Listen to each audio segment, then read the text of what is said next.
संतोष देशमुख हत्या प्रकरणी बोलणारे आता पीडितेसाठी का बोलत नाहीत असा सवाल करत धनंजय मुंडे यांनी टीका केली आहे। तर कुणालाही सोडणार नाही अशी प्रतिक्रिया खासदार बजरंग सोनावणे आणि आमदार सुरेश धस यांनी दिली आहे।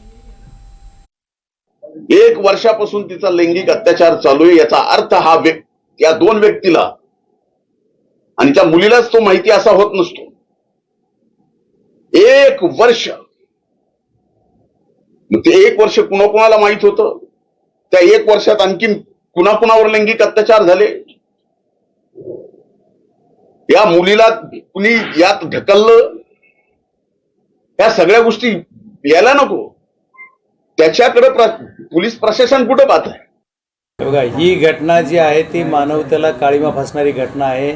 हा कुणी जरी व्यक्ती असला तरी त्या व्यक्तीला नियमाप्रमाणे जी त्याच्यावर कारवाई आहे ती कारवाई झाली पाहिजे असं मी SP साहेबांना पण बोललेलो आहे।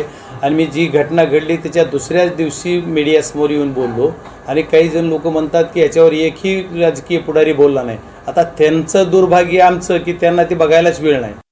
त्या लेकरांनी जे मागणी केलेली त्याप्रमाणे पोलीस तपास झाला पाहिजे आणि पोलीस मी म्हणतो ना आमच्या जिल्ह्यातल्या SP वरती आणि तपास यंत्रणेवरती विश्वास आहे।